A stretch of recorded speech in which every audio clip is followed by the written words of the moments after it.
All right, I'm going to go ahead and call this meeting of the Dunn County Board of Supervisors to order.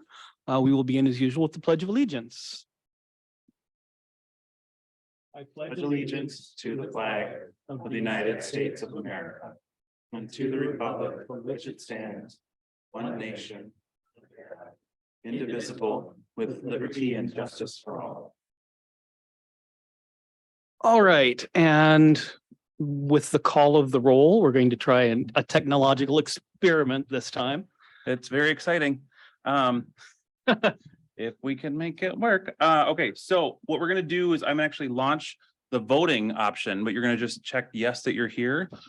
So with that being said, we'll start the vote. For those of you who are joining us online, I will still ask, well, the supervisors, what? Andrew, there's confusion. Okay, so it'll be on your screen, directly in front of you on your mic. There should be a yes, no, and you hit the yes that you're here. Yes is spelled Y-E-S.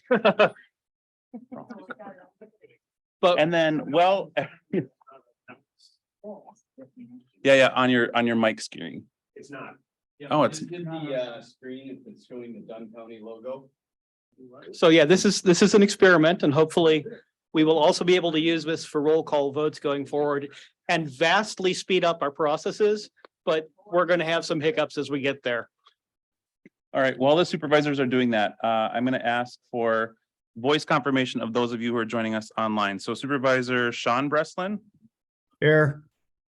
Supervisor Keeter, Here. Supervisor Vogel, Here. Supervisor Johnson, Here. and Supervisor Robinson, Here. Talk now.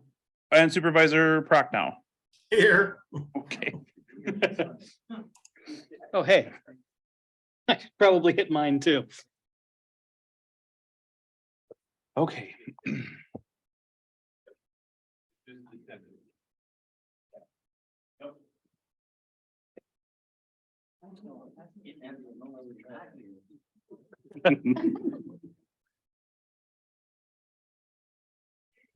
Where this will hopefully come in really handy is for roll call votes.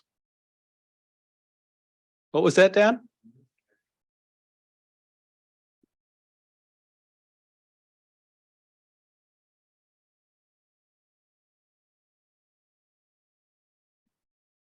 Okay. Neat. All right. So that would be how we're gonna vote. We're gonna try it two other times tonight, both with the budget adjustments. So now that you've rehearsed, you're ready for the show. All right, so we have the roll called now, right? Yes. Are we missing anyone? I think Supervisor Calabrese Calabrese is missing. is excused. An excuse. Okay. Okay. Anyone else? Nope. Great. All right. Approval of the minutes. Supervisor Steen moves. Supervisor Morehouse seconds. Any speaking to the minutes? Seeing none. All in favor? Aye. Aye. Aye. Any opposed? Motion passes. Minutes are approved. Presentation of petitions, memorial, and other communications. I don't have anything. All right, public comment. Do we have any electronic public comment? Do we have any in-person public comment? Doesn't look like it. All right, on to appointments. You all have the appointment sheet in front of you. I would need a motion on the chair appointments that need board confirmation. Supervisor Steen moves. Supervisor Witzel seconds. Any comments or questions on the appointments? Seeing none, all in favor? Any opposed? Motion passes. That takes care of the appointments. Note on the appointments, we've got one from the, oh, sorry, Supervisor Lino. One quick question. I've never heard this before, but farm drainage board, anybody, address that? What they do, who they are? I would not be the person. Do we? We'll get you an answer for that, but I Okay. don't think we'll get it to you tonight. No problem. Just curious, never heard of it before. The first time I saw it was when I got the my version of the sheet that had that appointment on it. So, All right, thank you very much. Any other questions or comments on the appointments? Seeing none. Report of the county manager, Chris.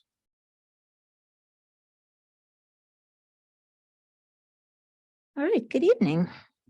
First thing on the list is the list of purchase orders over $40,000. They were kind of a collection this time. Are there any questions about any of them? I do have the answers, so. All right, if not, moving forward, I did provide and kind of experimenting with giving you actually a written report. Sometimes if the science is correct that we retain about 20% of what we hear, does not only provide you with an opportunity to see and to hear things, but also to kind of create a memorialized history. I know that there are meeting minutes, but this kind of helps.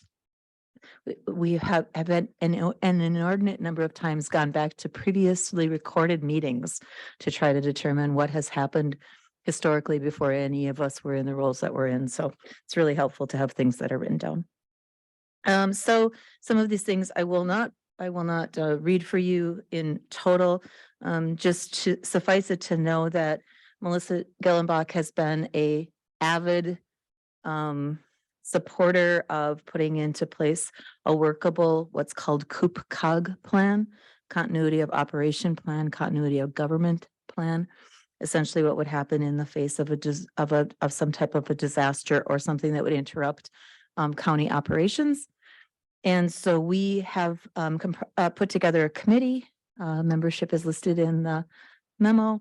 And we are meeting, trying to come up with a workable plan that would essentially we have relatively detailed department plans in various forms of completion, but there's pretty decent planning on the department end. What we've lacked is a collective, bring them all together. How does the plan get operationalized? Who calls it? Who notifies who? What's the communication? All those sorts of things. So we're working on that. The next one is a pretty big one. SAP was implemented as our enterprise resource planning, essentially our financial system, in 2016, on January 1st of 2016. They're have begun actually, and some places have made this transition, are undergoing a significant upgrade of their platform. And in fact, some information would say it's the most significant update since 1992. So what it will essentially result in is us needing to totally relook at all of our processes, and essentially makes it almost like we are purchasing a new ERP system. The time, the review, and the cost will be about the same. So it's an optimal time. I would say it's not an unusual thing for software programming like an ERP like this. So it's not something dastardly that SAP is doing to us. It's a fairly common thing to have happen. By the time that they by the time we complete that change in 2026, we would have been on their system for 10 years. So we have an end date of 2026. Obviously, a change of looking at whether or not we implement the new version of SAP or go to a different vendor will require a significant amount of planning. And so we have begun that planning system this year by evaluating what we've currently got, what we need, and what we would like to have in a new system. Loosely looking at probably doing a request for proposals in 2024 if we decided to go with a new system. And then implementation probably in 2025. So it will be a significant investment of time, energy, and resource. But our hope is that when we get to the end of that process, we have thoroughly vetted what we wish to do, have brought the right people to the table to do that, and have a more successful implementation, be it with SAP or another vendor than we had with our first round of SAP. Any questions about that? Supervisor Larry Bjork. Mr. Chair, I was on your Health and Human Services Committee when it first came in, Chris. And I didn't understand it then, and that's understandable. But I was surprised that so much of the staff seemed to have a hard time with it at the beginning. Are we going to have? How do you measure a learning curve on something like that? I mean, So there's no doubt that the implementation of SAP back in late 2015 and into 2016 had some issues. And so hopefully, like all perhaps not totally positive experiences, we learn from those.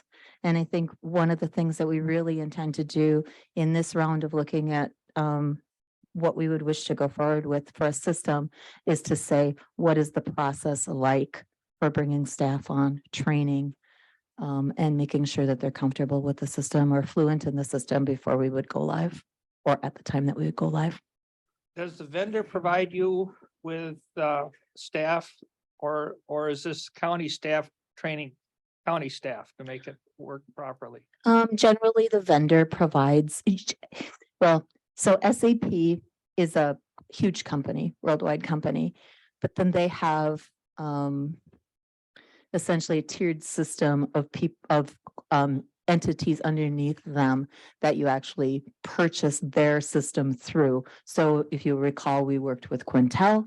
Yep. Now we are working with Phoenix. So we would work with a system like that. They're not SAP directly, but they manage SAP's system on our behalf. And they would provide resources in the implementation process for us to train us. Thank you. Well, and as a side note, similarly, we would expect any other ERP vendor that we might go with to provide that sort of service. Absolutely. One of the questions, just because I think sometimes it's helpful to be able to chew on some of the changes that are coming. One of the questions that we will have to decide eventually is, do we do the project management piece of either, again, the upgrade of SAP, which is essentially as much work as implementation of a new system. So whichever way we go, it's going to be a lot of time and energy and resource. Do we do the project management of that piece internally and move some duties away from someone or ones within our system, and how we manage that? Or do we actually bring on board a project manager for that? But we're a very long way from that, having to make that decision. Any other questions about that? All right, quickly, we have an economic development summit in the planning, working with a number of local economic development partners and looking at probably late March, early April, might get pushed back a little bit from that. We have some great supports on that from really all of our partners and a lot of interest in us putting together some strategic planning / goal setting for our local economic development entities. Next, an audit firm change in very late October. Our auditor, Clifton Larson Allen, indicated that they would not be able to continue with us as our auditor in 2023. Those of you that have been here a while know that they've been here a while. So they, like everyone else, have experienced staffing challenges and just believed that they were not able to adequately serve us going forward. Beata and her staff quickly put together a request for proposal and got that out to all kinds of potential vendors and received no responses. Clifton Larson is not the only vendor with staffing issues. So then Sarah Stabenow kind of took things into bull by the horns in a sense and kind contacted all of the firms that the RFP was sent out to and asked them if they were interested in reconsidering. One of the firms that did not submit, obviously, an RFP because they thought that the process was very cumbersome, and it is a cumbersome process to put together a request for a proposal. But the firm Kerber Rose was interested, so we met with them and signed a contract with them to come on board. They serve several counties in Wisconsin and about 200 municipalities. And we have started the process. Part of the reason why it was such a rush is because we begin audit preparation things right after the first of the new year, right after the end of the old year. And they've already been on site. Our experience with them so far has been very positive. But you will see a different reporter when we get to the audit report season. They are working hand in hand with Clifton Larson. April has worked with these gentlemen before and is, they're lending all the support that they can. So I would imagine that the format is going to look very similar to what you've seen over the years, but it will be a different provider. We have an issue coming up with broadband, and you can just read the background to that. And we'll address that when we get to the resolution. And then the last was just to follow up on Supervisor Leno's question last month about purchase of a transport vehicle for the sheriff's department, and could potentially, why wasn't that vehicle leased? And the issue is that it needs to have interior safety measures put in place, like the cage. That tends to reduce the resale quality on a leased vehicle. Any questions about any of those items? All right, thank you very much.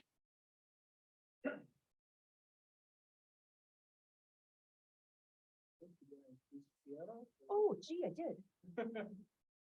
All right, so Sorry. keeping with our plan to get you some tidbits of information, short segments of information, Beata's going to do a short presentation on borrowing. This month, we're going to do where our borrowing is currently at.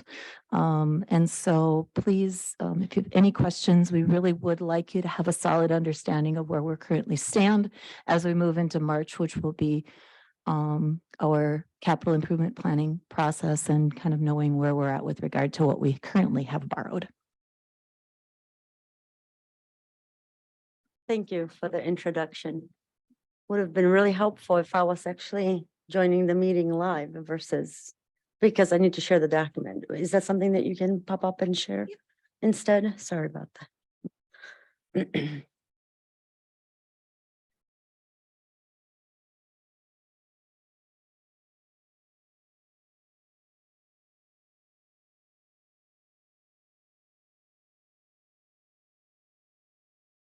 And just so you have I'm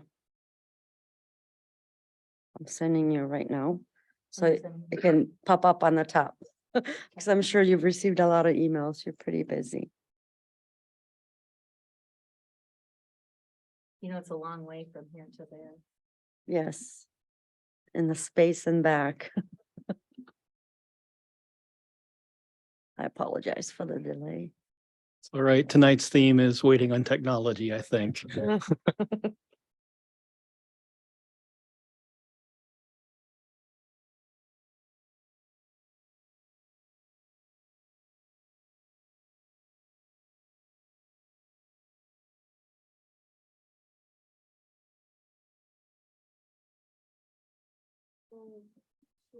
not my Zoom meeting.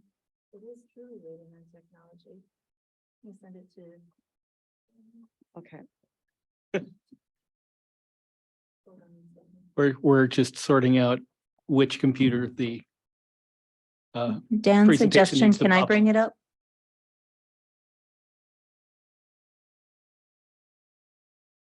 I'm sorry for the inconvenience. I don't have any. Oh, because I'm, second here. I can.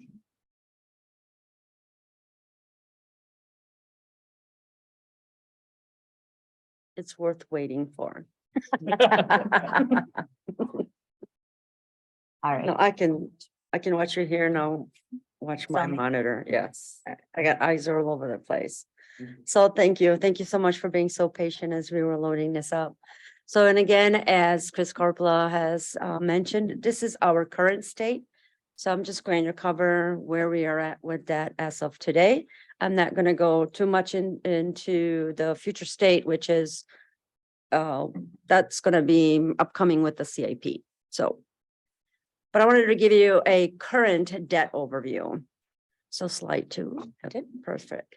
So I wanted to kind of give you a picture at a high level where we are at with our debt. So we have an outstanding debt of 32,360,000. So as you see, what does that really do to our rating score? And right now we are at AA, and this is where we want to be. Now our rating is done by Standard and Poor's. That's a global rating agency, independent agency. Slide 3. I wanted to also paint a picture for you is what did we borrow for? So in 2013, this was a general obligation bond for 1.365 million. And this was to pay for projects for the facility improvement. Now, the following year in 2014, we also issued debt, general obligation debt for 7.15 million. And that was, again, to have some items that we had on CIP for facility improvement and our ERP system, which is our financial system. Then in 2019, now that doesn't mean that there was no activity. We didn't borrow between 2014 and 2019. It's just those are active debts. We've repaid and we refinanced few those in between. So just wanted to keep that there for you. So in 2019, what we did is we borrowed 8 million. So that too, what we borrowed this money for is for highway improvement project. We also borrowed some money to pay for remodeling that we did at the community service building, some IT infrastructure and equipment. And of course, part of it was also for the ERP software implementation. Then in 2020, then we refinance our, not refinance, but then we had our healthcare center refunding bond issuance. So in 2021, this was another promissory note that was issued. And as I note here, those are for our CIP project facility improvement. Also, part of that borrowing 6.55 million was to pay off our 2013 general obligation bond for facility improvement. And also a refund for a loan we've taken out from a bank in 2018. And then the last current one is 2022, which is for our CIP, capital improvement plan projects. Okay. So I wanted to put it all together for you. Next slide is what does that look like? What I provide you with is each color obviously assigns is to the debt that I've noted in a previous slide. And I'm also showing you here is as we are paying off the debt, how is it shrinking? And also I'm demonstrating here is what is the ending balance at all those years. And as you see, there is about on the averaging of $4 to $5 million we're paying off that debt between those years. Okay. Next Do slide. you want to see if there's any questions about any of that? Yes, any questions on that slide? And we will send this out. to your Supervisor calendar. Kinnear. When you said paying that off, does that include the additional CIP that we've planned on each year? No, this is what we have debt as of now. The last bond issuance we did was for 2022. Okay, thank you. This doesn't include our 23. We don't know if we're going to borrow yet. Okay, thank you. Right, you're welcome. Excellent. Supervisor Steen. Yes, Beata, what percentage of our allowable debt is the 35 million? Of our, 17.2? yep, 17.2 million, yes. No, 17.2%. Oh, sorry. So that's Yes, 17% of our, Well, what we're allowed to. yeah, okay, Right. so we're allowed to, We have room, so we're not maxing out our, what we could potentially borrow. our financial advisors, what do they think is an appropriate upper level to have? As far as borrowing money? We are below what's recommended. Ideally would be at a zero, have no debt. But we want it, I believe that ranged, we are right below that. I want to say, don't want to say national rate, but county rate. What other counties are at with their debt. The recommendation is under 30. Okay, And thank you. Right. So we're standing in a good position with our debt. Next slide. Thank you. So here I also wanted to kind of demonstrate, give you some backdrop is when did we issue them? What are the final maturity dates? Along with some interest rates. And our original indebtedness. And where are we going to be done paying it off? So this top is aligns with the graph I showed you in the previous slide. And also wanted to show you is how are we paying, what's due as a principal and interest each year. So on the average, you see that we're paying off in the 2023 to 2025, oh, I'm sorry, 2027 will be on that average of 5 mil. And then it drops from 5 to 3 million. Because some debt is going to be falling off. That's assuming if we didn't borrow anything moving forward. Yes. We got lots of questions. On 2021, the general promissory note, are we paying 5% interest? So it all really varies because when that repayment schedule is done, it's based on the current market. So they have a complex system where they try to look in the upcoming years, what would that rate look like? So that rate, see, it says it ranges. So if I didn't bring you a presentation of the repayment schedule, but as I talked to the advisor, I asked similar question. In the year, the system that they have, it's complex because I wanted to be able to create a tool for me, try to project, if we borrow this, what would that look like? So it's all driven by the market. Does that help? Right.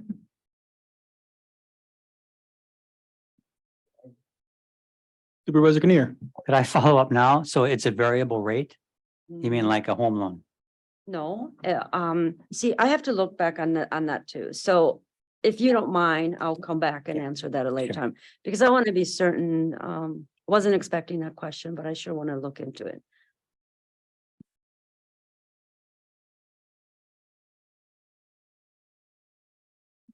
Right.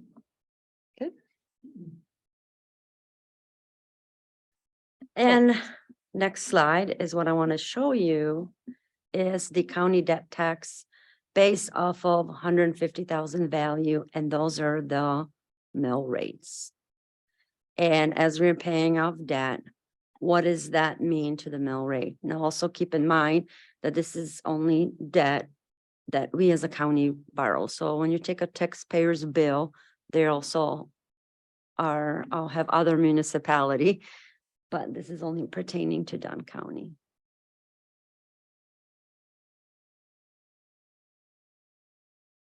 Any questions on this slide?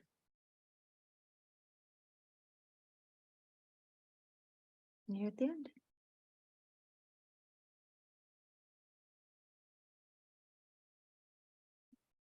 Thank you.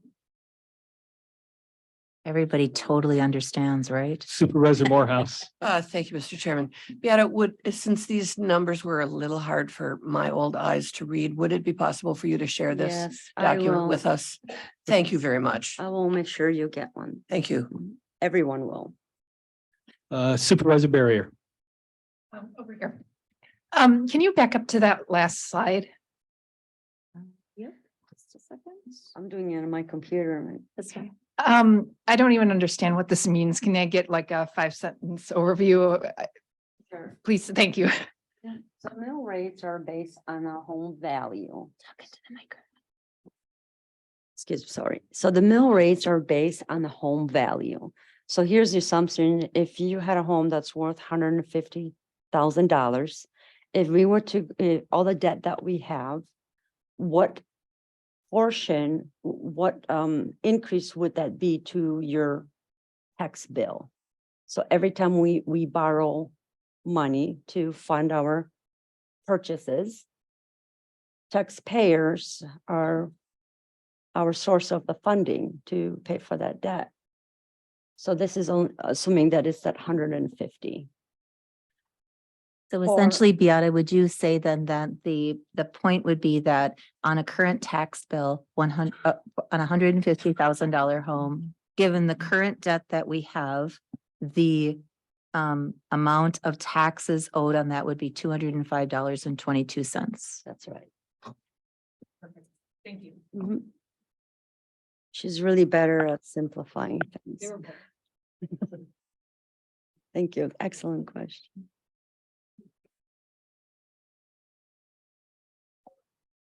Supervisor Larry Bjork. Thank you, Mr. Chairman. My old eyes also have a hard time seeing it, but my old brain tells me that there's never, if you have $150,000 piece of property, that in 2032, you're only going to be taxed $50. You're not trying to tell me that, are you? If we did not borrow anything as of next year, yes, that would be it. But this is based on what we currently have. This doesn't account for any future debt we might borrow.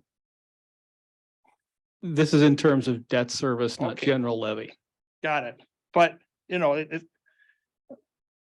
every year when you go to plant a crop, you might have your last year's operating loan paid off. But if you're going to stay in business, planting as a farmer, you're going to have to borrow, you're going to have another operational loan to put in another crop. So that I can understand. But I can't understand how you can, am I supposed to tell people about their taxes that, well, just hang in there, we won't spend any money. And now when you're paying $200, you only pay $50. And I guess I get it, but it doesn't seem realistic to me that it's your tax bill on $150,000 is actually sometimes going to be just $50. It just doesn't seem possible. Well, remember, this is just the portion of your taxes that's related to debt service. It's not your entire tax bill. It's the portion. So if you think about it like a credit card payment, if you borrowed a $10,000 on your credit card, not wise, but if you did, and then you just made the minimum payment each month on that payment, the amount of interest would drop and the amount of principal would drop as time went on. And that's essentially what this is saying. It's just saying that over time, the amount of debt service attributable to a $150,000 property will reduce from $205 to $50 when it's paid off in that year. Well, and that is only on the assumption that we were to make no further borrowing as a county, which is a decision we will be making for things like the capital improvement plan, because we have to pay for things like roofs. So this is the drop off if we suddenly stop paying for a lot of things. Yeah. Right. Well, I'll be 82 in 2032. And I'll try to make it through the doors and we'll sit down and see how you're doing. Thank you very much. I think our hope, as Beata and I've talked about this a lot, is that when we bring you a lot of complex information that's kind of everyday conversation for us, but you get to hear it once a month, maybe once a year, like when we look at our capital improvement planning.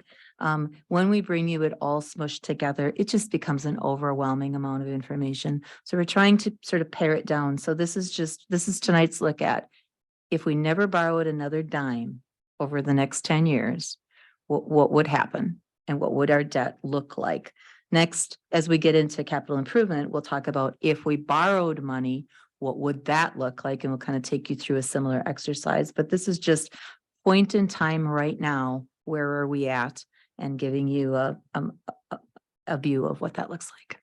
So when we meet for the CIP, we're gonna keep this yellow line and we're gonna create another line that's going to be more of a scenario. If X amount of dollars were to be borrowed, and if we do that to pay for our CIP plan for the next 4 or 5 years.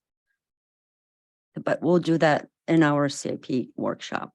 And we'll be spending a lot of time on it at that particular moment. Supervisor Headland, did you have a? Yes, it pertains, but it don't. The fact that the other thing that kicks in here is just inflation of the value of your home.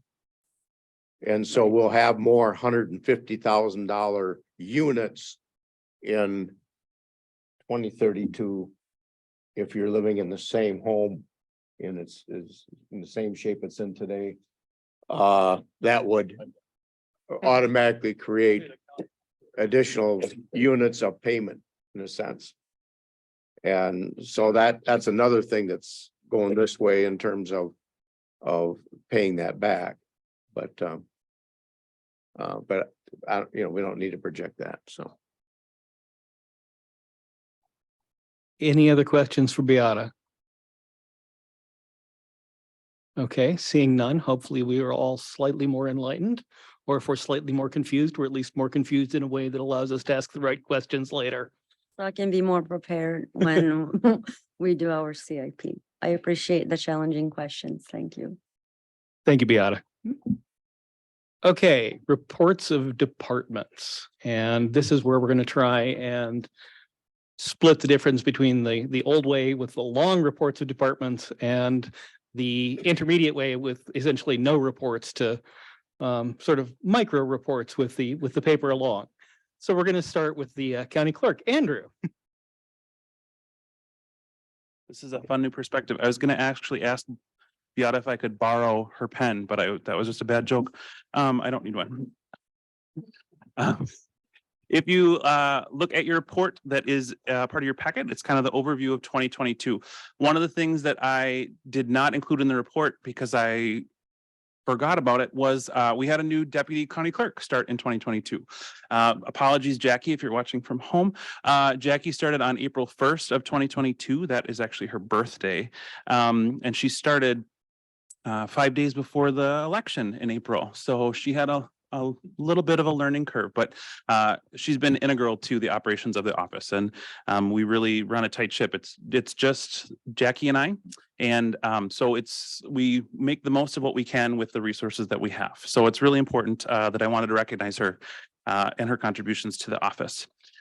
We did see a slight increase in marriage licenses and timber cutting permits and whatnot, as well as dog licenses last year. But one of the things I really wanted to talk about was election administration and talk a little bit about some of the projects that we have related to that, because that is a huge component of the county clerk's job. Of course, there were 4 elections in 2022. We saw quite a big increase in participation in the general election last November. And one of the things that we learned from that is that there are some new updated systems that we could put in place to help municipalities run and administer elections.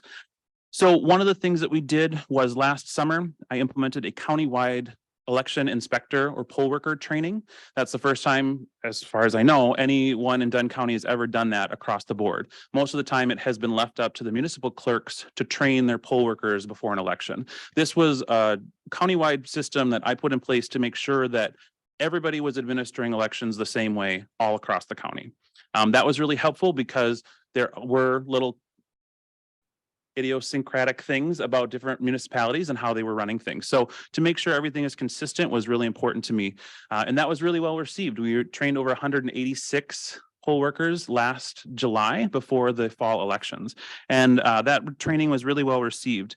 And so much so that we did another training just this last week as we approached the February 21st primary and the April elections of this year. One of the things that we discovered was there is an opportunity, as my mother has taught me the gift of thrift, that towards the end of the year, after the elections were over, we did an assessment of the budget.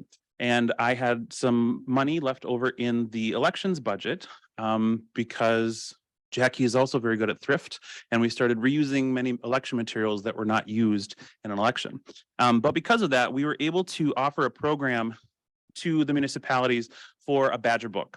The Badger book is an electronic poll book that has been in place since 2017, and it was administered by the Wisconsin Election Commission. This has been really helpful for municipalities in several different components. One of the things that the Badger book does, I just wanted to give a little overview. It's only an electronic poll book. It's not connected to the internet. It serves the same purpose as a regular poll book. It's just when you go to the polls, you don't have somebody flipping for your name. You can actually have your ID scanned and it'll pull up your information. You will sign with your finger or a stylus, and boom, you get your ballot. It's a much more efficient system. It's also more secure. We're helping to make sure that election integrity and security is top priority. That's been a concern in Dunn County as well as across the nation. Badger books will help with that. In addition to being able to scan a person's ID to verify that they are who they are, we will still have the poll workers checking their IDs and making sure that nobody's trying to slip a fast one by anybody.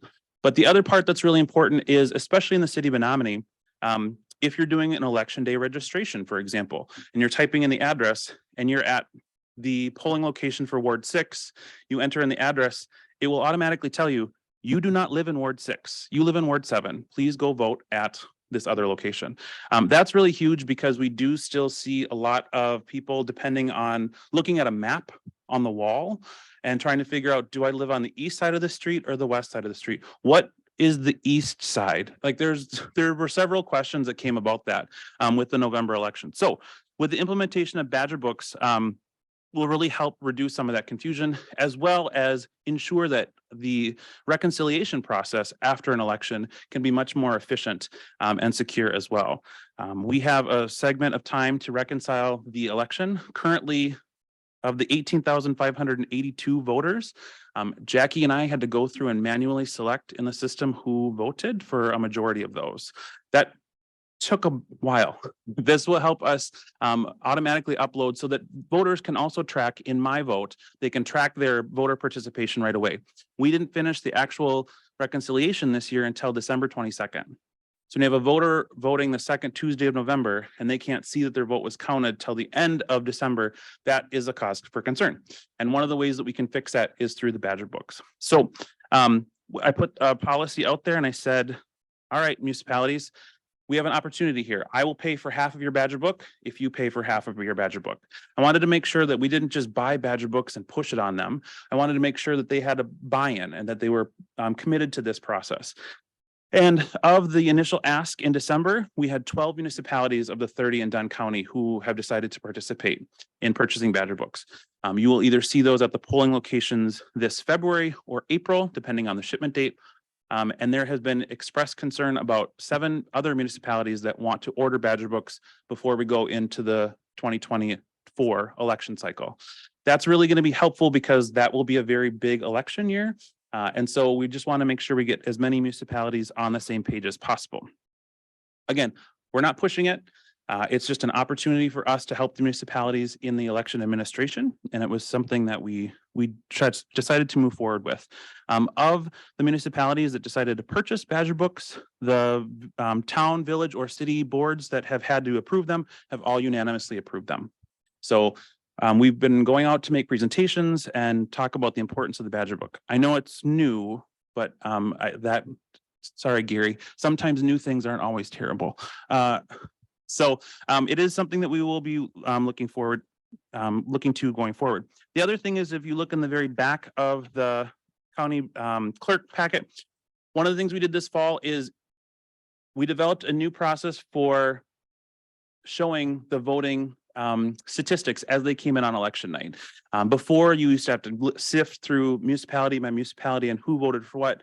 People were hand tallying things at home. It wasn't very user friendly. So one of the things that we did was I worked with some of my other county clerk colleagues, and we kind of developed a new system so that if you look in your report, there's literally a snapshot. You can look at every office that's on the ballot across every municipality, and you get a total at the end of election night, who has voted for what. Now, again, those are unofficial election results.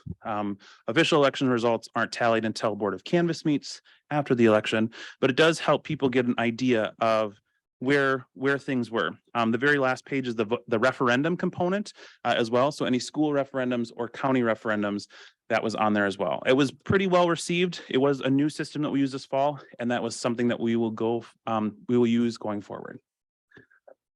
That's my quick presentation. Are there any questions about anything?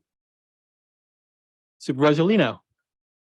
And I was just wondering that said that the Badger books have been pretty well received.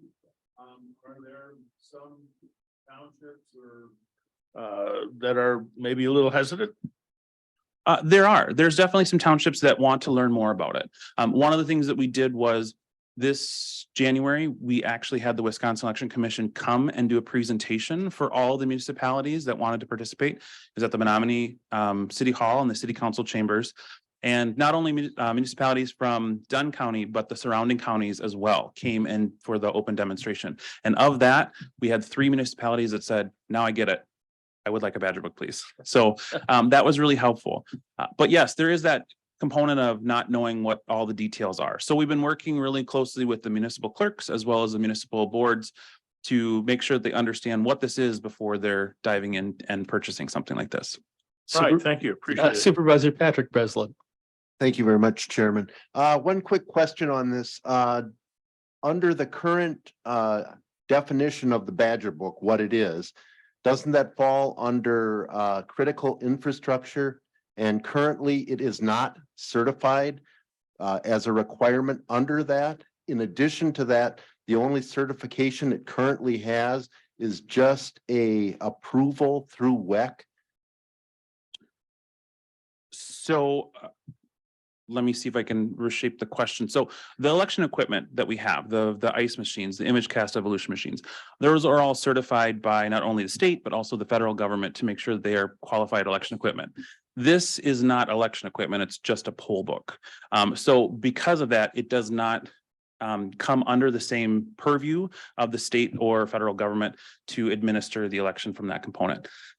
There have been some questions about the security, like it's a computer, how does that work? It's not hooked up to the internet. And what it actually does is similar to how now I currently have to print the poll books for the municipalities. One of the things that I have to do is a 2-step authentication process to get into the Wisconsin Election Commission website, WisVote, to be able to get that information out of there, in addition to a biometric security system.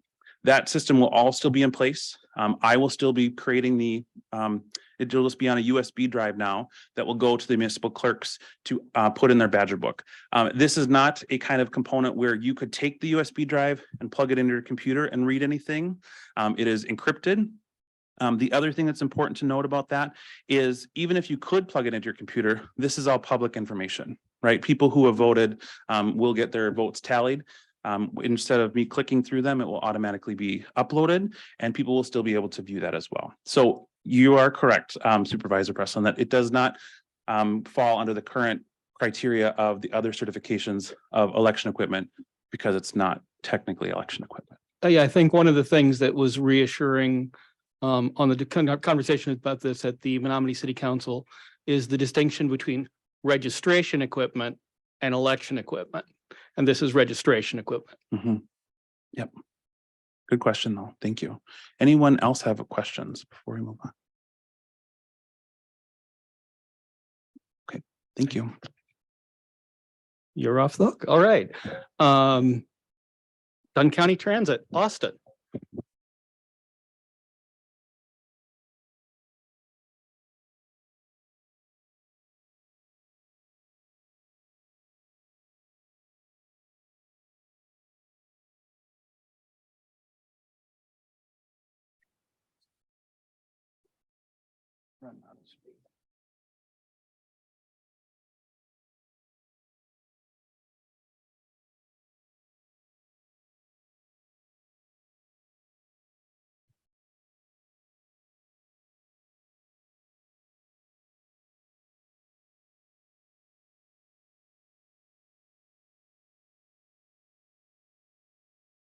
Good evening, everyone. And hello again to all of you that are on the Transit Commission. Gary, Mark, Jerry, Randy, and Brian.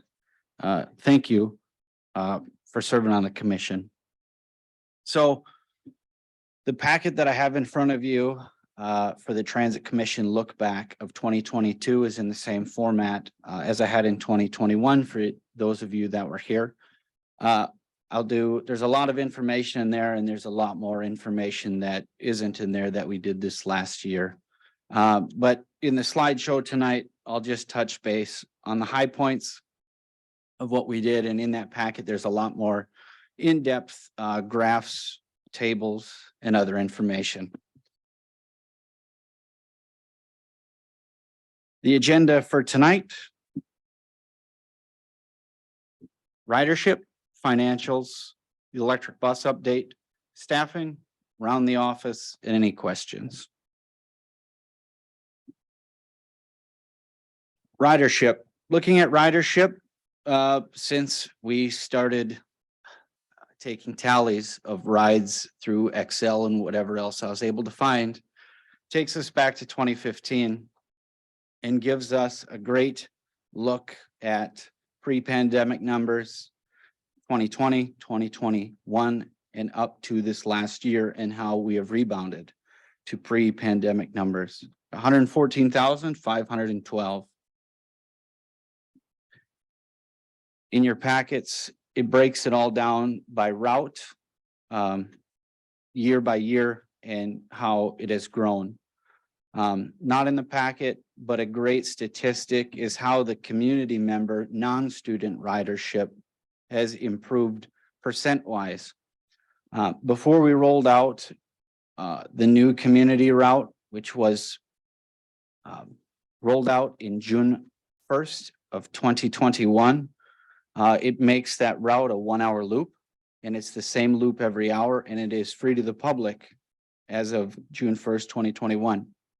So it's been great for community members, and the community ridership has went from 8% on that route down up to about 12 to 13, and it's continuing to grow the more awareness that is being spread. There's no reason people can't get groceries, vote, and get where they need to go Monday through Friday at 8 to 4.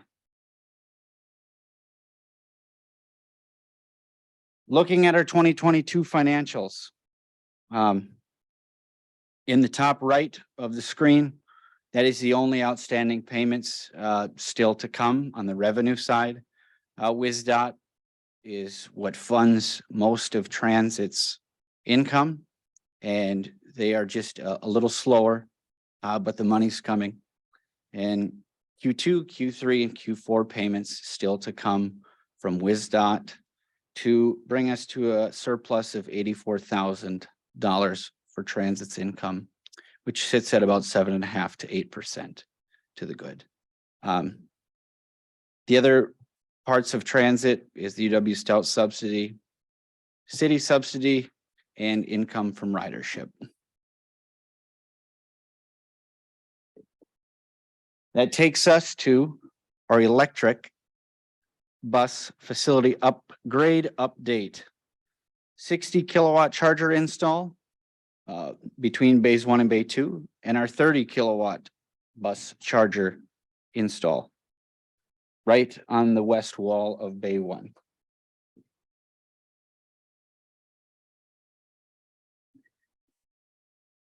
Don't mind my misspelling of the R before the C.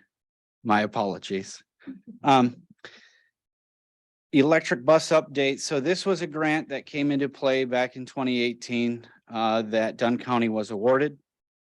And through the years, these bullets go through the process and how we've gotten closer to the end of this grant, and that is getting these 2 fully electric buses. Earlier this month, we were supposed to in Q1 to Q2 of 2023 get delivery of these buses. The buses were 70% of the way done with their testing at the facility, and Romeo Power is a huge electric battery manufacturer for commercial vehicles, was bought out by Nikola Power in Q4 22 and canceled all existing supplier agreements. So they have a backup plan, Phoenix Motor Cars, which is the company that we're going through for manufacturing the buses. And WisDOT and us had a conversation yesterday about all options that can be put on the table. When it's FTA funding, a lot more hoops have to go through on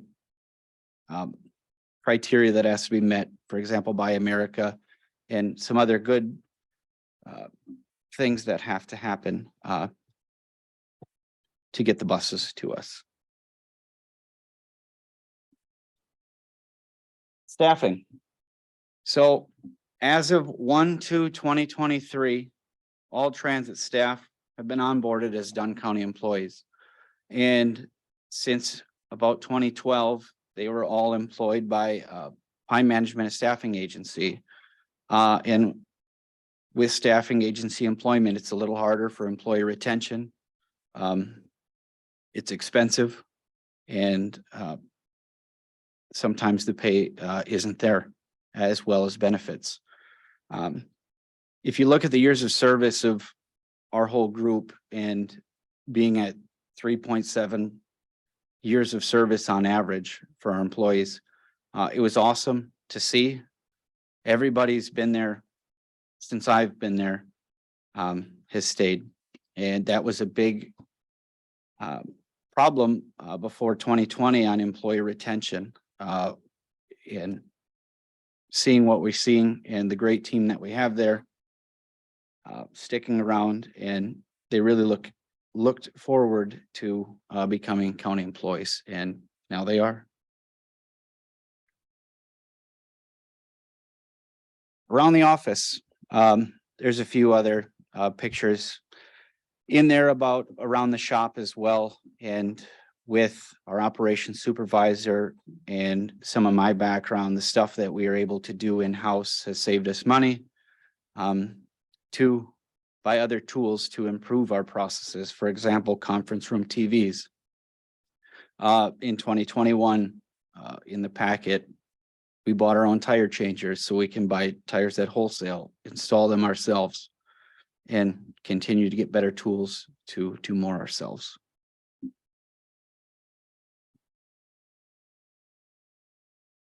I think I stuck to around my 5 to 6 minutes. Any questions on the presentation? Starting with Supervisor Bauer. Yeah, thank you, Mr. Chair. My question is how long do those batteries last before you have to recharge? And do you have a backup plan if power's out for more than a week for any reason, natural disasters, and to keep the buses moving? So we currently have a fleet of 9 gas buses. Let me back up a second. We have 3 diesel buses and we have 6 gas buses. They're a great fleet and they're all well maintained. This last fall, we picked up our first non-CDL gas bus, which opens opportunities for easier staffing as well. When some of our routes don't need a 15+ passenger class endorsed driver. So that has been a lot easier. Picking that 9th gas bus up and 2 years old. So we have backup options for every scenario. And that's why this delay for these fully electric buses hasn't been an issue yet. The range on these buses are, by what they have said, 120 miles. That doesn't say these are manufactured in California. That doesn't say what mileage it goes to when it's 5 degrees out. So that's going to be a trial by error, and getting them in-house and seeing what they can do. With how we ordered these two chargers, one's a 50 kilowatt, one's a 25, or one's a 60 and one's a 30. That one can come back at lunch and charge and get another 25 to 30% to make it through the day as well. So I think if that is the case, it'll work very well in good scenarios.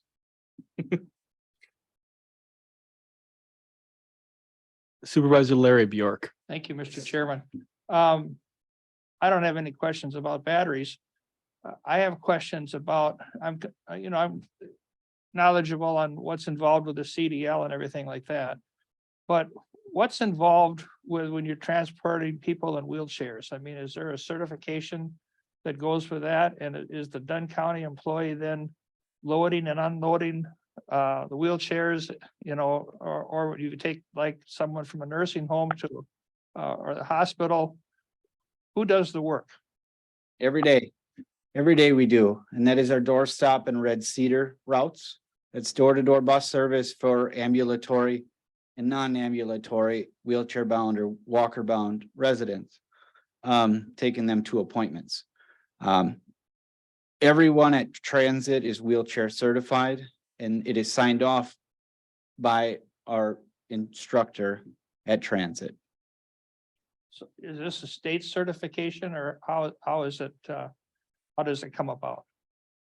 It is, I can give you a better answer and follow up with that, but since I've been around, the Vern Katuri is our driver trainer, and anyone that comes on board, they just need to be signed off on somebody who's had that exact training in that sheet. Okay, thank you. Supervisor Patrick Breslin. Thank you very much, Chairman. What have you started putting together procedures for safety? And the reason I'm bringing this up is I'm on a technical advisory group for the railroad industry regarding electric vehicles. And since January of this year, we've had 4 separate rail cars go up in flames transporting electric vehicles. So I was just making certain that we've got that base covered. Safety procedures for the electric vehicles, correct? Yeah, so basically, we can talk offline. I don't want to spend a lot of time on this, but there are 4 separate types of lithium ion batteries that are utilized for vehicles. There's 2 of those types of batteries that are extremely potential for basically overheating and going up in flames. So there's a lot of procedures that can be put in place for safety, not only of the personnel in the bus, especially if you're talking transporting handicapped people, but like I said, we can get offline and I can go through some of this stuff to help you out. That sounds great. Thank you. Thank you, Supervisor Breslin. Supervisor Zons. Thank you, Mr. Chair. One question I had, I'm assuming that like the new battery powered buses probably have much larger battery capacity than like a passenger vehicle or that type of thing. Have you looked into there are some types of chargers that actually allow like a facility to, like for the transit station, to actually draw power back off of the vehicle, because like for example, the new, I think the Ford, is it Lightning F-150? A whole home charger can cost a ton of money and only power the house for like a day. Whereas an F-150, new electric F-150 can actually power a house for 3 days and costs less than an installed battery. So I'm wondering if you've looked into or have set it up with the charger to basically be able to tap off of that, like was brought up earlier about, you know, if we had a power outage or something like that, that would be a case where you could actually tap into the power of those electric vehicles when you couldn't have power in the facility. Have you investigated that, or have you heard about that or looked into that? But that would be, I think that'd be a great opportunity. That is a great point. I have not heard that before. I know that we have a 480 volt separate whole electrical box that goes just to the charging stations on the same account for transit, but a different box coming in with different meters.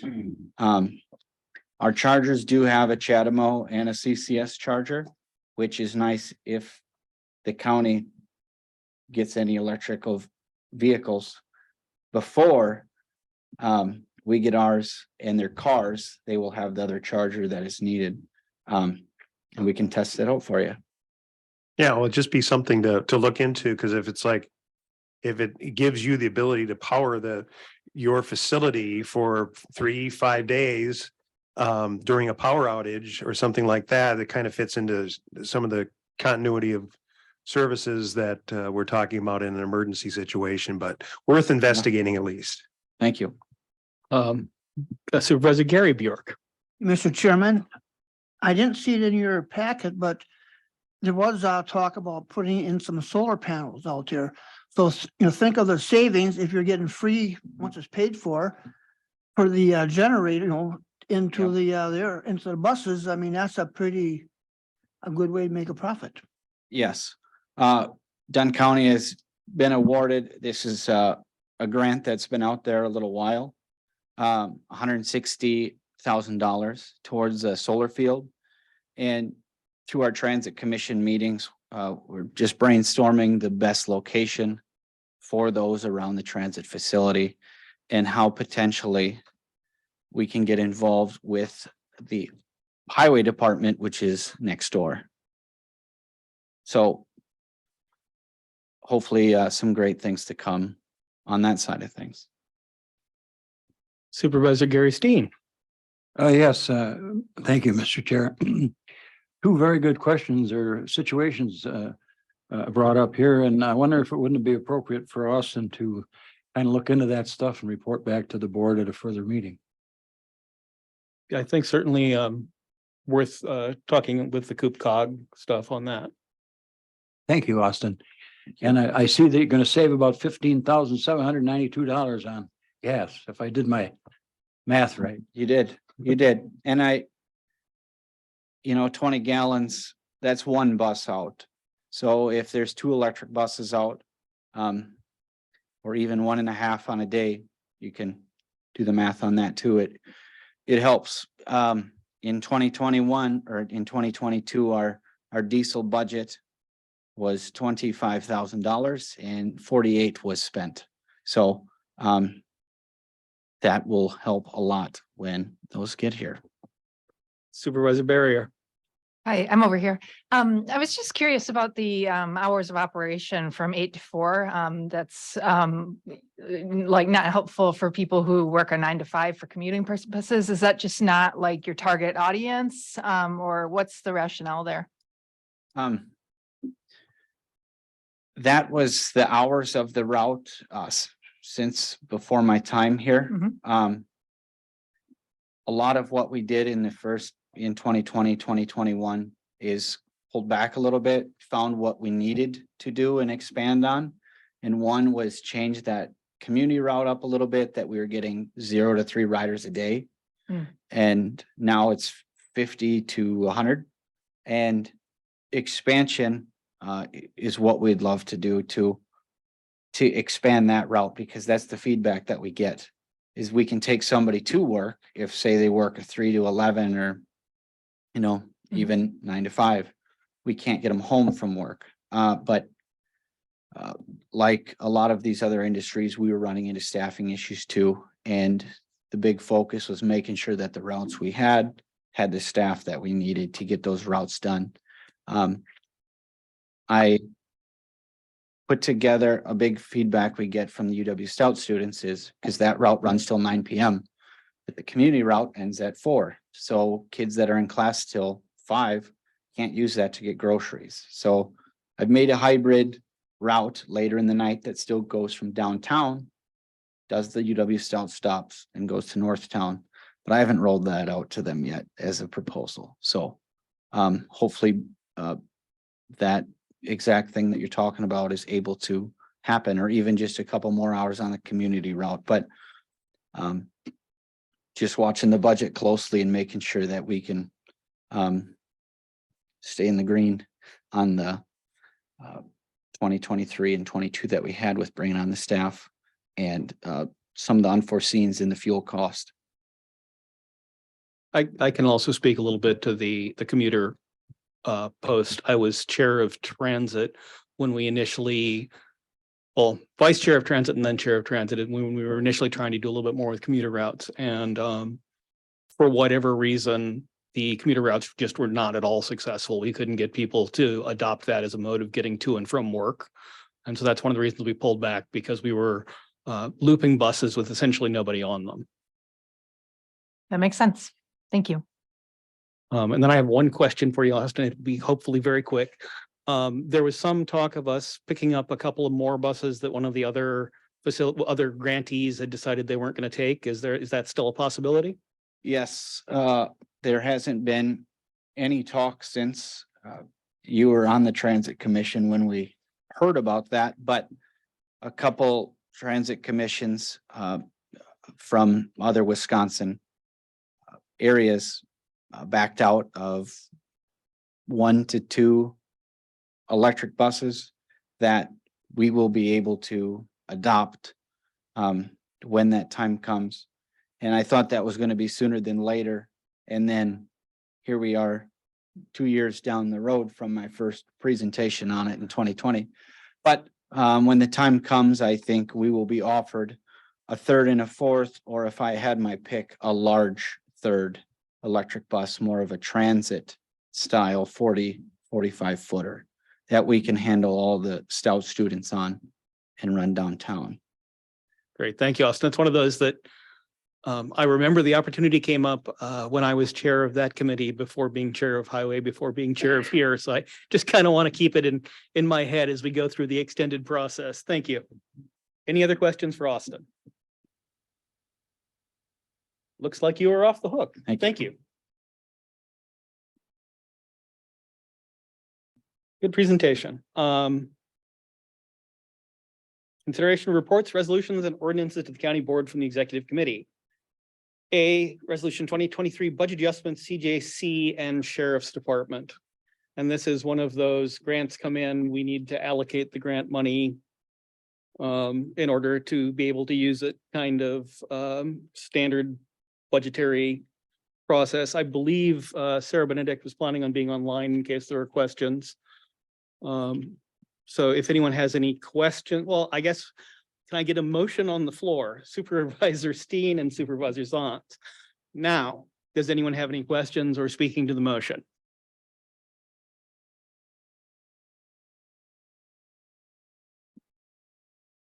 All right. Seeing none, this is a roll call vote. So we are going to have our electronic experiment here. So I'm going to start the vote and you'll have 3 options. You can either vote yes, vote no, or you can abstain, should be your 3 options. So ready, go. Well, everyone is voting. Would those of you online please respond? Supervisor Johnson. Yes. Supervisor Keeter. Yes. Supervisor Vogel.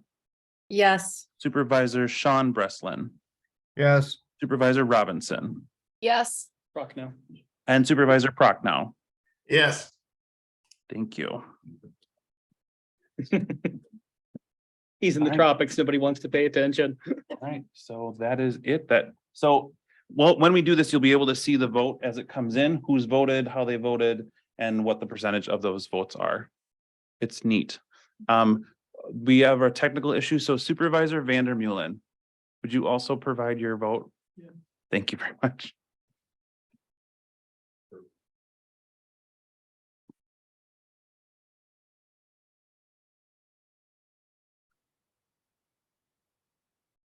Again, waiting on technology.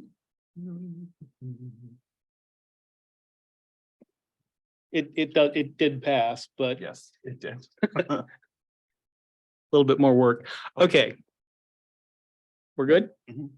All right, resolution B, this is another budget adjustment, and this would be one of those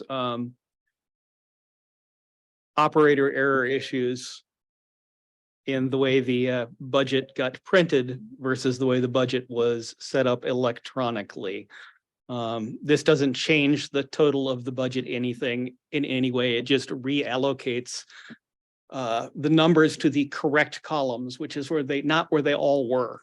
So I believe we had something like 17 million in bridge petitions, which would be way too much, and that needs to go into the appropriate column. If anyone has questions on that, I'm sure Beata or Chris or possibly me can answer them, but we will need to start with a motion. Supervisor Morehouse moves, Supervisor Steen seconds. Motion is on the floor. Any questions?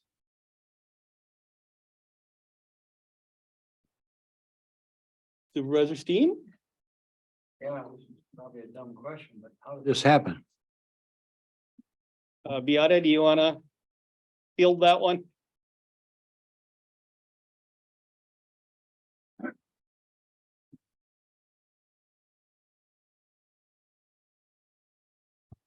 Yes, how that's happened, it was an system, not a system error, but my workbook error.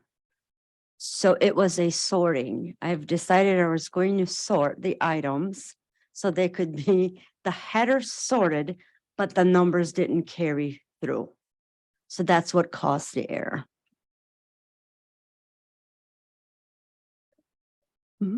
No problem. That's right. You need 4 set of eyes next time. So any further comments or questions?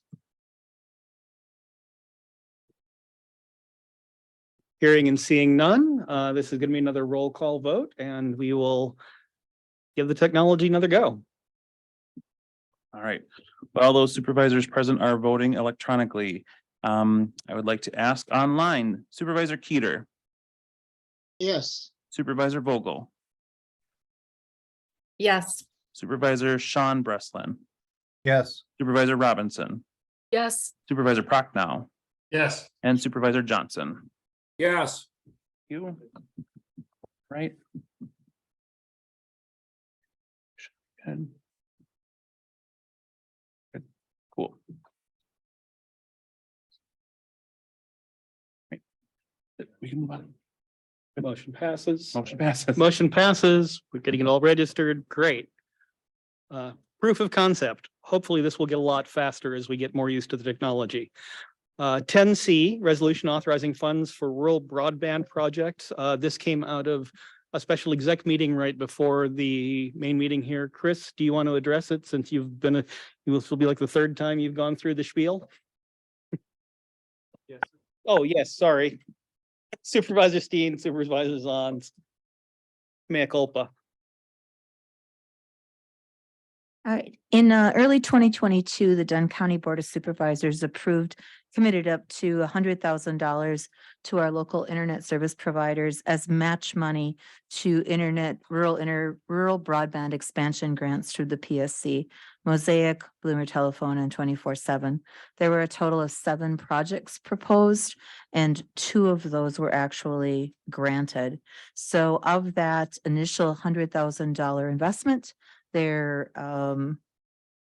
we will have spent just under $40,000 of that when the 2 projects through 24/7 are they will bill 24/7 will bill us early this year when they begin those projects, as soon as the weather's conducive to that.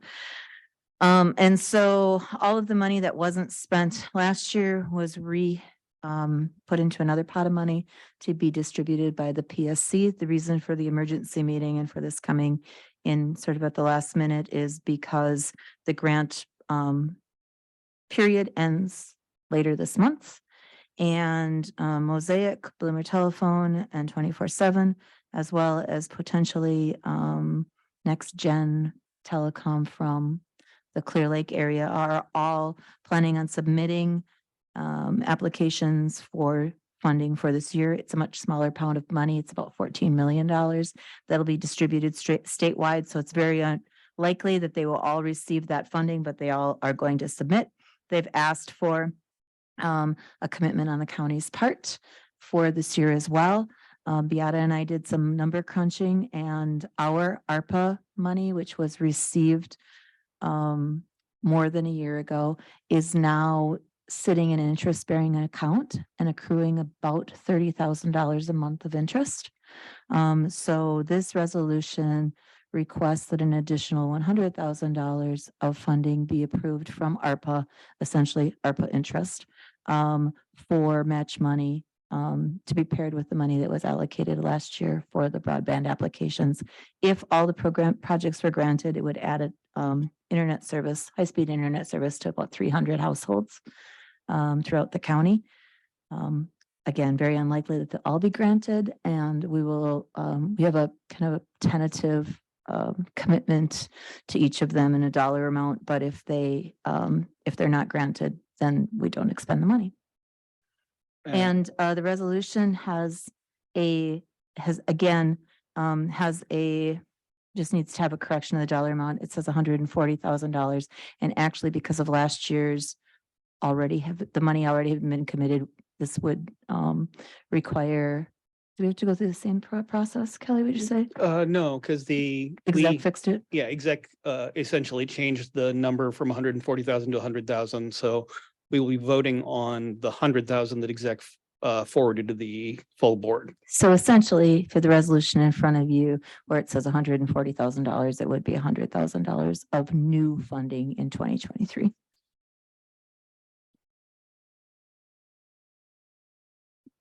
All right, any questions? Oh, Supervisors Ons. Thank you, Mr. Chair. And I just wanted to speak out just to add a little bit of context to it. And some of the reason why we're basically putting up some funding like this is that the PSC, when they decide to award these grants, they prefer to see some buy-in from the local communities, whether that's the municipality or the township, or in this case, the county. And that reflects a little highly on the grant opportunity and whether that grant will be awarded. And with broadband being a very important part of not only with people's home sales, but also with economic development opportunities, especially in the outer parts of the county. It's really important to support broadband funding as much as we can. And so that's why I'm in support of this resolution. And I think it's worth noting that one of the express intents of some of the ARPA funding was broadband. So, I mean, right from the get-go. Supervisor Larry Bjork. Thank you, Mr. Chairman. I also support the resolution, and I mean, you'd be a pretty lousy neighbor if you had it, but then you didn't want your neighbor to have it. But my point gets to in previous discussions on this, and has been how the second round of work seems to be a lot more expensive than the first round of work. And I guess, you know, I trust the people that take our money, but I'd like a little transparency maybe about what it cost, you know, what it cost to continue on. I mean, what did the first round, what did it produce? Is it so much a mile, so much a house, whatever? You know, 'cause, you know, been told 2 or 3 times that the second time is going to be a lot more expensive. And, you know, it's sort of like when the fish are biting,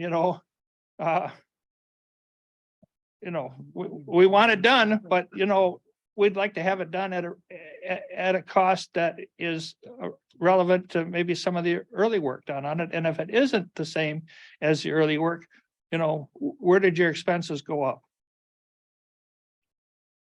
Yeah, Chris. So in the applications to the PSC, each of the internet service providers have to provide essentially the cost, the number of households to be served, the amount of miles, the cost per mile, et cetera. And so all of that's in their grant applications, and we have copies of those. But they're also, the one illustration of cost, I actually have a cost comparison from Mosaic between last year's project and this year's projects that is broken out by line item. So they are transparent in that sense of providing, providing the information. Anyone else? Supervisor Steen, are you? This is just gonna be you plain old voice vote. Okay, hearing none, all in favor? Aye. Any opposed? Motion passes. All right, 11A, consideration of resolution reports and ordinances from the standing committees, Committee on Administration, resolution amending the pay grade placement of the veteran specialist. Can I get a motion? Supervisor Bauer and Supervisor Lenow, addressing this, Supervisor Headland. Thank you, Mr. Chair. At our January 26th meeting of the admin committee, this was brought forward to our attention. It was a request from the Veterans Department and the committee also that we consider changing this compensation level.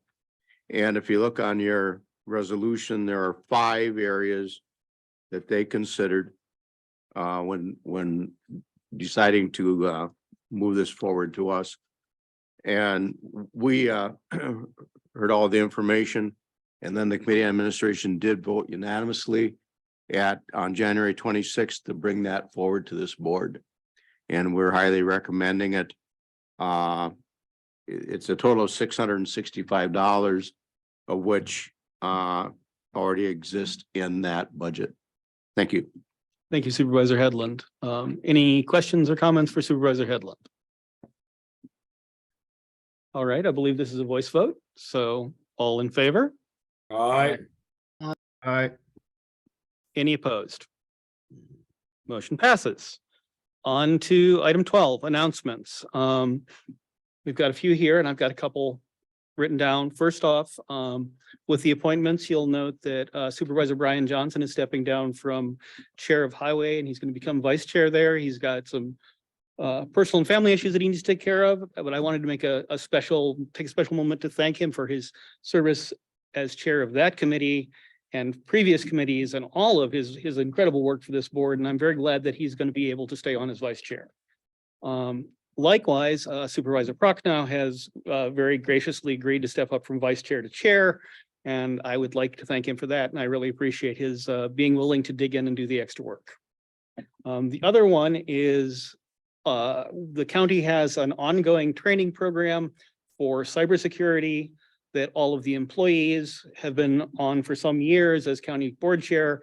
I got looped into this.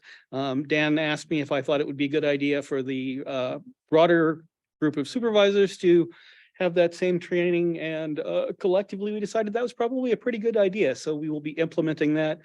Does anyone have any questions on that for Dan? Because I can get him up here if you need, if otherwise, as you use your computers, you will get the little, hi, you have a training, and see a video and answer a couple of questions. Looks like you're off the hook, Dan. Right, our next meeting will be Wednesday, March 15th. There's a special, we got, this is still announcement. So yeah, I think it looks like Andrew might have some. So the next county board meeting will be Wednesday, March 15th at 7 o'clock. We also have the special county board capital improvement planning workshop Saturday, March 25th at 8:30 a.m. planned for most of the day. If you're not a morning person, as I am not, you may see me somewhat less chipper than I usually am when I am here. Okay, next announcements. Chris. So I have some fascinating information to tell you about farm drainage boards. particularly fascinating in light of our recent approval of establishment of the Tainter Lake Rehabilitation District. So a farm drainage board is the local governing entity to a drainage district. And Dunn County has a drainage district. Don't ask me where, I don't know. But most of the drainage districts in the state of Wisconsin were formed in the early 1900s, which I don't think anyone here was around then. And so it essentially has very similar abilities to the Lake District, which was just approved. They can manage district boundaries, including annexing or withdrawing proper land, conduct inspections annually or when necessary, undertake drain maintenance and property construction projects, levy assessments and borrow money, or hire attorneys and engineers. There you go. All right, Andrew, am I correct that you've got something? One, if you have a per diem sheet that you have filled out, I will take those tonight. There are blank ones on the table over there. So we can make sure that you stay on top of your per diems. I'm not going to call out any supervisors who turn them in December every year for the whole year, but you know who you are. Feel free to not do that. The other thing, I was handed a note right before, thank you note right before the meeting, and it says, to the Dunn County Board of Supervisors, thank you for the plaque I was given in recognition of my years working for Dunn County. I enjoyed my job in the zoning office and found it was a privilege to serve the residents of Dunn County and having the opportunity to work with so many dedicated employees. That's from Janet Riedel, who recently retired from the zoning office. So that was very nice. The only other thing I'll mention is that we talk a lot about history and its importance. And if you notice behind me, there is I think an original 1877 map of Dunn County that Supervisor Larry Bjork, I believe his grandmother was her map, and has brought it here back home to be part of the Dunn County archives, if you will. So it's on display tonight. If you want to come up, ask Larry where the original family farm is and whatnot. So it is up there. It won't live down here for security reasons. It will live in my office because I like it. But